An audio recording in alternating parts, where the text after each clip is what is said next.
That was pretty powerful, wasn't it? Pretty amazing. We could maybe hit the lights. Well, Ray alluded to this, but I think it bears repeating again, that most of us remember Walt, our dear, dear, dear friend here, who was such a fierce advocate for FOOF, fierce advocate for bringing UU to us here more and more, and a fierce, fierce advocate for supporting interns that are going through the UU seminary and becoming ministers. When he passed last July, his family asked that donations go to our ministerial fund to allow us to bring in more UU ministers. So it is thanks to all the folks who donated for that, and joyfully that I get to introduce Sarah Skochko today. Sarah is the intern minister at the UU in Eugene. She is in her second internship as a hospital chaplain. She hails from Philly, Jersey area. Got an MFA in poetry from University of Oregon, then attends the Meadville Lombard Theological School in Chicago. You all know that one. But most importantly, she was a bartender for 10 years before she decided to become a minister. She brings just the right kinds of things for this group. Please help me welcome Sarah Skochko.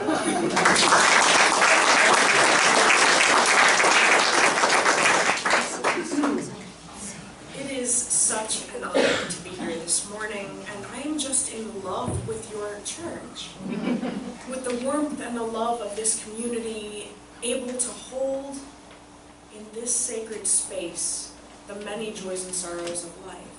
Losses both new and old, new joys, all those parts of life. Yes, it is good to be together.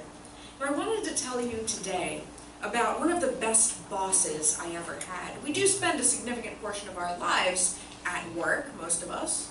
So Joan was a uniquely great boss. She was the publisher of a local coupon magazine in Pennsylvania, which made me the assistant publisher, which was a title Joan let me invent. Joan was refreshingly abrupt at all times. Sometimes she'd give me a task, like laying out an ad, and I'd ask her how she wanted me to do it. And she'd say, I don't care how you do it, just do it. And then I'd be on my own. I once asked Joan for a raise. I said, Joan, can I have more money? She said, how much? I told her, and she thought about it for a few seconds, then said, fine, pay yourself. That was the entire conversation. And what I loved working about Joan, even though she was brusque at best, was that she treated me like a person, a normal human person. She did not treat the coupon magazine like it was the meaning of life. Some of it was drudgery. We didn't have to like it. We did have to do it. But we didn't have to pretend that we cared. It just all felt so honest to me. And so I had a lot of fun. One day I asked Joan if I could leave early. Now, I was nervous because I hadn't been at the coupon magazine that long, but I wanted to go see my parents across the river in New Jersey. And I knew that if I didn't leave before rush hour, this being back east, it would be a long and tough drive. So I said, Joan, would it be all right if I left at 3:30? She said, why? So I told her, and she said, sure. I said, really? And she replied, remember always, nothing we do here is of consequence. I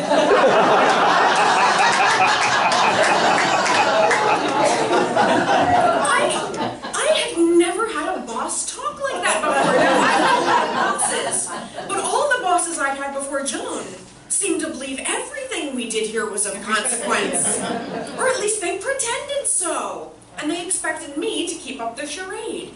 And it's a tough one to keep up and to keep your dignity at the same time when you're pretending to wipe the same counter over and over again because you know you're being watched. The anthropologist David Graeber from the London School of Economics argues that more than work itself, just being forced to pretend that busy work matters is eating away at modern workers' sense of self and pride, and is undermining their ability to live meaningful, authentic lives, which is part of the task of why we're here in this room. The idea that we're supposed to spend every second of the day being maximally productive Graeber argues, has become so normalized that members of the public feel indignant if they see transit workers lounging on the job. And you know, sometimes there's only so many men you can fit in a ditch with a shovel at one time. And as we're driving by, though we know nothing about what they're doing, we feel indignant, because they're not all pretending to shovel simultaneously. And I've heard that people in Europe, when they visit the US, are surprised and horrified when they realize that most of our cashiers at convenience stores, grocery stores, Target, doesn't matter. Most of our cashiers don't have chairs to sit in, although they're confined to an area no bigger than this pulpit all day. Even if they're going to be in the same spot all day, you're not really working if you're sitting, are you? Yes. This idea is new, says Graeber, and he says it's a form of morality. This is a form of morality. He writes, historically, human work patterns have taken a form of intense bursts of energy followed by lots of rest. Farming, for instance, is generally an all-hands-on-deck sort of operation. It mobilizes around planting and the harvest, with the off-seasons just occupied by minor projects, right? You're fixing your tools, mending baskets, that sort of thing. Large projects, such as building a house, Graeber writes, or preparing for a feast, tend to take the same form. They come up when they come up. And this is typical of how human beings have always worked. And he notes that even in medieval times, serfs, their work was largely unsupervised. And medieval serfs worked, on average, far less than we do today. What do we do with that information? That serfdom is like the metaphor for horrible forced labor, and they had it better off than Americans today. People usually only worked half the year. This is the time when you want to get snuggly and stay inside. And even then, even when they were working, half a day was plenty, and it usually included nap time under a tree. Unless it was like a plague time, then there was 2 naps, at least. You got to rest when you needed to. You know, the crop is either harvested or it isn't. You don't have to pretend to keep swinging a scythe at invisible wheat until you're clocking out at 4 p.m. In the year 1500, there was no 4 p.m. It didn't exist. There was no clocking out. Once it's harvested, you don't have to pretend to keep harvesting. But what changed? So Graeber says that it was the proliferation of clocks, of domestic clocks and pocket watches that coincided with the advent of the Industrial Revolution. He says that time came to be widely seen as a finite property, to be budgeted and spent, much like money. And these new time-telling devices allowed a worker's time to be chopped up into uniform units that could be bought and sold. The change, he writes, was moral as well as technological. One began to speak of spending time rather than just passing it, and also of wasting time, killing time, saving time, losing time, racing against time, and so forth. Over the course of the 18th and 19th centuries, an episodic style of working was increasingly treated as a social problem. A social problem if you set down your scythe when the harvest was done. Methodist preachers exhorted the husbandry of time. Time management became the essence of morality. It wasn't always like this. He writes that the poor were blamed for spending their time recklessly, for being as irresponsible with their time as they were with their money. Get a job. Get another job. Maybe you need 3 jobs. And so we began buying and selling not just labor itself, but shares of workers' time and attention. And this new morality emerged that during working hours, workers' time was not their own. During working hours, workers had no right to make decisions or have opinions for themselves or for how things should be done. Workers are not supposed to spend time now on self-improvement. Like, can you imagine a cashier at the Albertsons reading a book in between customers? They'd be immediately censured for that. And they're not supposed to spend time, you know, none of us are at work, on self-comfort. Bathroom breaks in the modern world are often strictly dictated, 10 minutes every 2 hours. Waitresses aren't supposed to sit down between customers, heaven forbid. you know, my old bosses when I was a waitress and a bartender. Funny how they had never met and were in separate states, and yet all seemed to have learned the phrase, if you have time to lean, you have time to clean. Yes. Well, maybe I should be leaning because I'm tired. And so we were expected to deny our most essential humanity at our jobs because we've rented out a share of our life and dignity. And in workplaces across class divisions, workers are not supposed to show anything less than complete and total commitment and enthusiasm for enriching one's employer. Most societies throughout history, David Graeber writes, would never have imagined that a person's time belongs to their employer. But today it's considered perfectly natural for free citizens of democratic societies to rent out a third or more of their day to someone else. And I would say that we also rent out a significant portion of our autonomy and dignity. We don't have much choice.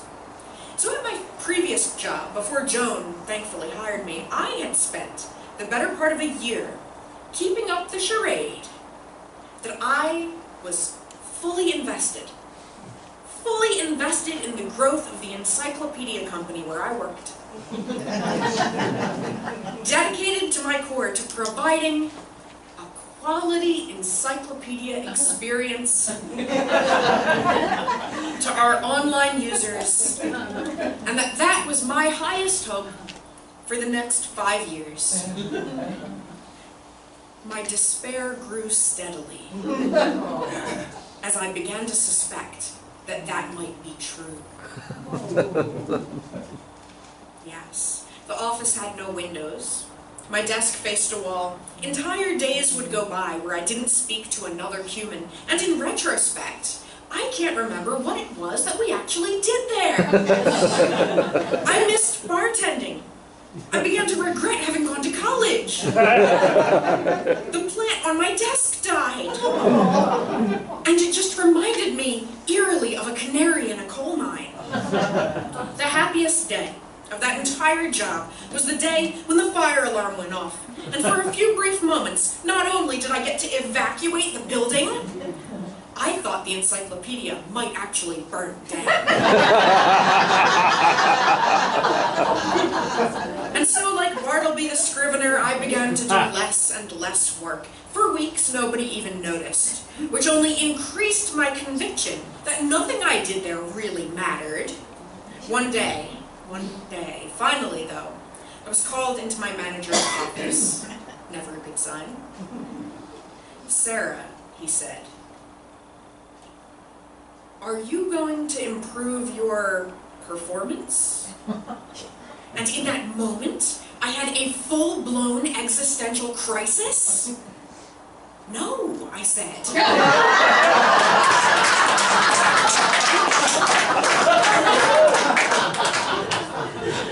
I think I was as surprised as he was. "Sarah," he said, "are you quitting?" "No," I said, because I knew better. "You can't say that." "Am I firing you?" he asked. "Are you asking me?" I asked. "No," he said. And then he fired me. Which made that the second happiest day of the encyclopedia.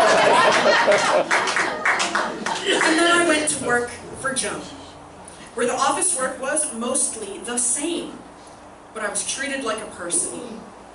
If I got the invoicing done early, she didn't require that I stick around and pretend to click on accounts. I just left. Good job for getting it done. Now, David Graeber writes that there's little more demoralizing than waking up 5 days a week to perform a task that one believes is a waste of time.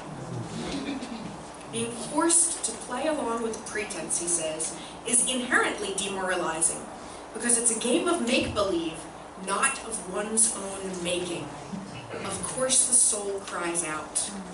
It is an assault on the foundation of self.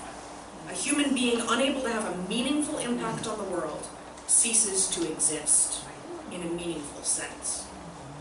As Unitarian Universalists, we believe in the inherent dignity of individuals, And we can trace that phrase back in, our first principle about inherent dignity. We can trace that back to an 1838 lecture from William Ellery Channing, ancestor of our reading from today, William Henry Channing, and he wrote about self-culture.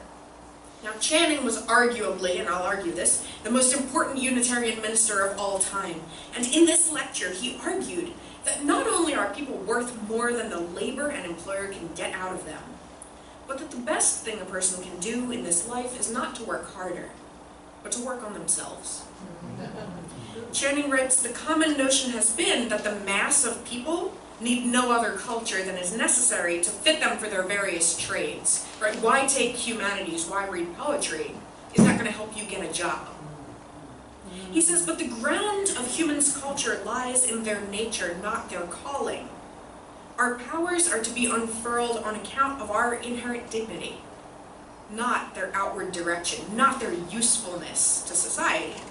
In other words, we should strive to improve ourselves and be our best selves, not because it's profitable for someone else, but because our humanity depends on it. Our humanity depends on it.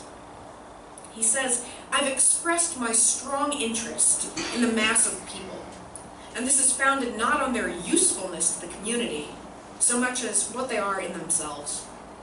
Now today we ask young people often, when they're headed to college, if they expect to get a job with that degree. As if the purpose of learning is just to be a better worker. As if no human endeavor can be justified except in financial returns. Channing writes, a rational moral being cannot be converted into a mere instrument of others' gratification without doing infinite wrong. But our modern capitalist society has done exactly that. It's turned us into instruments of gratification for the 1%. It was once believed that the rise in technology would eventually mean shorter work days, less work for everyone, better living conditions. Now, with the help of machines invented during the Industrial Revolution, we'd only have to work a few hours a day. Look how that turned out. Instead, with the invention of this stifling new morality surrounding work and time, we have serious arguments in our society about whether the poor deserve handouts like welfare without their working for it, whether the hungry should have to prove they're actively looking for work before they can earn food stamps, when so many millions of pounds of food go to waste in this country every year. Now, I would argue that the greater part of meaningful human activities, the greater part of the best of what we do, are the things that don't generally turn a profit and still need to be done, like raising kids, caring for our elders. And not all of us need to be working at all times to earn our keep or to earn a place in society. Some of us are elderly, others disabled, others engaged in childcare or elder care. Others are engaged in studies, volunteering, going to church, serving their community, living their lives. Now, I believe also that the decline in church participation among the young is due more in part to a decline of free time in an overworked society. I don't think it's due to a sudden lack of interest in life and death and what matters. I think young people are tired. Channing says he understands why some people might believe that the masses of workers just aren't interested. They're just not interested in improving themselves, going to church, spending time on self-reflection, serious thinking, serious arts, or the development of their relationships. He understands why some people might believe that workers are better suited to just working and dying, because they're not refined, or cultured, or educated. But he says he cannot believe that. He can't in his soul believe that, because a portion of the divine fire is given to all. He writes, we have a noble power of acting on, determining, and forming ourselves. This is a fearful and glorious endowment, for it is the ground of human responsibility. Our highest responsibility, Channing argues, is the care every person owes to themselves, the unfolding and perfecting of our very nature. Now, we set aside time on Sundays to think about these things, But I'm pleased to tell you, Channing writes, "Let it be remembered that little is to be gained by simply coming to this place once a week and giving up your mind for an hour to be wrought upon by a teacher." In other words, don't just come listen to Sarah and think it's all going to be okay. Unless what we hear at church is made part of ourselves by conscientious reflection, Channing says, very little permanent good is received. And I think Unitarians have taken that message to heart. We don't believe you can just go to church once a week and that makes you a good person. We got to work at it. And we do.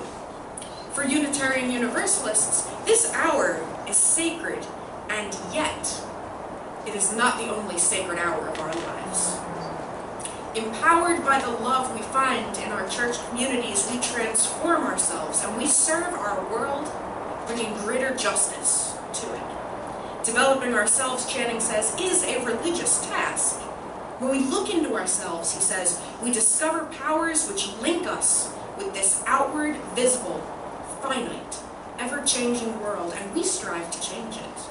As Emerson wrote, religion is experience passed through the fire of thought. We forge our faith through our reflection and action.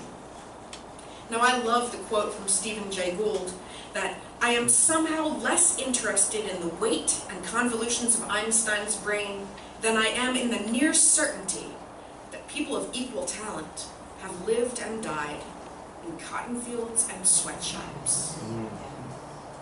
A portion of the divine fire is given to all. We value individual human lives enough to believe that anybody can have a rich spiritual life, and everybody should. We are more than what we produce in a day. We are those many complicated, beautiful, complex experiences that make up a human life. And what we do with that life is work of consequence. Amen.